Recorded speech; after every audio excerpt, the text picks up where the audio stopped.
Alright, this next fight, Arnold Allen versus Dan Hooker.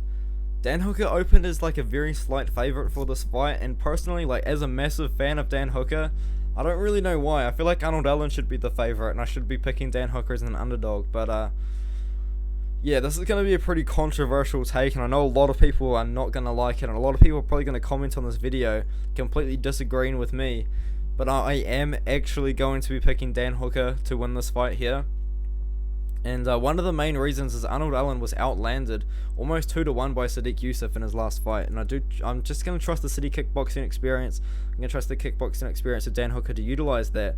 So you look to UFC stats of Arnold Allen, and you look at his last fight. This is kind of what I'm talking about.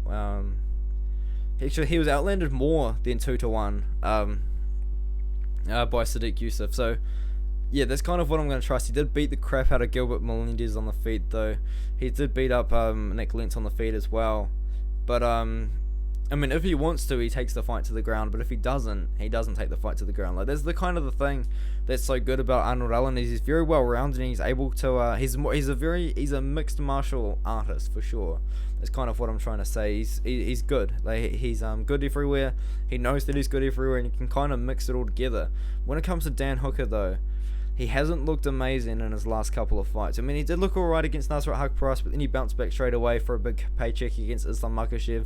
I think he went into that fight knowing he was actually going to lose, so that's why he had such a big performance. But with that being said, he didn't tap, and he didn't verbally tap either, so, I mean, kind of is what it is, really, but I don't think he would have won the fight anyway. I don't think Dan Hooker even thought he was going to win either. But with that being said, though, his losing streak, though, to Dustin Poirier, this is the thing that hurts me so much about Dan Hooker, man. You watch that second round against Dustin Poirier. You watch the end of the second round against Dustin Poirier. 10 more seconds and Dan Hooker will be holding a win over Dustin Poirier, and probably be fighting for a title after that win, which is absolutely insane. But it didn't quite work out. And then he got knocked out by Michael Chandler in his debut, which really sucks because Michael Chandler went on to fight for a belt. Anyway, what I'm trying to say is, Dan Hooker is always trying to chase that belt. He always seems to be like one fight away from winning, from getting a title shot, and it seems like he doesn't see a title shot in his 155 future. So he's moved down a weight class to 145. Very concerning cut, I would say. I mean, he didn't have too much success cutting earlier on, especially early on in his UFC career. He was losing to not the best competition in the world, but he was beating some pretty good competition as well. He had a lot more success when he went up to 155, but now as a 32-year-old, he's going to be cutting down to 145, and I do have some concern about that one, but he has done a test cut already, so we do know that he can make the weight, and he can make the weight relatively healthily. So, yeah, I'm going to be trusting Dan Hooker to do that. As it comes to the stand-up, though, I know Arnold Allen is very fast, and I know Arnold Allen was going to be trying to throw some volume and probably shoot for a couple of takedowns if he wants. And also, one thing I know is Arnold Allen doesn't have a knockout win in the UFC, but I am very well aware of Arnold Allen's power. He has sat down opponents in the UFC in the past. He sat down Sadiq Yusuff, he sat down Jordan Ronaldo, and he also sat down Yailton Meza with a knockdown, that is, by the way. And so I know that he's got the power to potentially knock down, hopefully not knock out Dan Hooker, man. That would suck for his 145 return, I guess, but this is a big fight. I do believe that Arnold Allen wins this fight. The stock that he's going to have is definitely what he deserves. I feel like he's gone under the radar for the longest time now, but Dan Hooker is a pretty well-known guy now, and unfortunately he's more of a, he's been put in the journeyman category, but I still kind of do have some faith in him to beat relatively good guys in the top 15.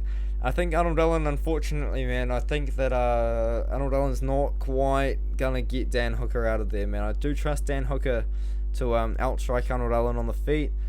Maybe even if he wants to, he could go for a takedown. I'm just going to be trusting in Dan Hooker to be utilizing a strike, and he's very good. He's very slow, though. That's the thing about Dan Hooker. He's a relatively slow starter. He likes to make reads on his opponents, and he's also a slow finisher as well, because we have seen in the past, and like the end, and like especially with Dustin Poirier fight at the end of that, he gassed out. He didn't gas against Nasrat really, but that was a very short notice fight and didn't look too amazing in the third round. But neither did Nasrat either. Big height and big reach advantage for Dan Hooker, a guy that I do believe has the kickboxing pedigree to utilize it, and he's also got very good knees. Knocked out Ross Pearson pretty brutally with a knee in a fight that I watched live in the arena. I think that there's a lot of respect to be had on the Allen side, and I do respect everyone picking Arnold Allen, and I do think that a lot of money is going to come on the Arnold Allen side. He's definitely going to become the favourite if he hasn't already, and I respect that. I understand that. But Dan Hooker, man, he's my favourite fighter, guys. He is my favourite fighter, and I really find it difficult to pick against him. I picked Islam Makhachev to beat him. I picked him to beat Nasrat Haqparast. I did pick him to beat Michael Chandler, but he was the favourite in that fight, and in hindsight kind of threw me off. But yeah, I'm going to be trusting Dan Hooker in this one. Hopefully Allen doesn't just chin him like I'm worried he's going to, but I'm picking Dan Hooker. He's a good fighter. His win over Dustin Poirier still is in my heart.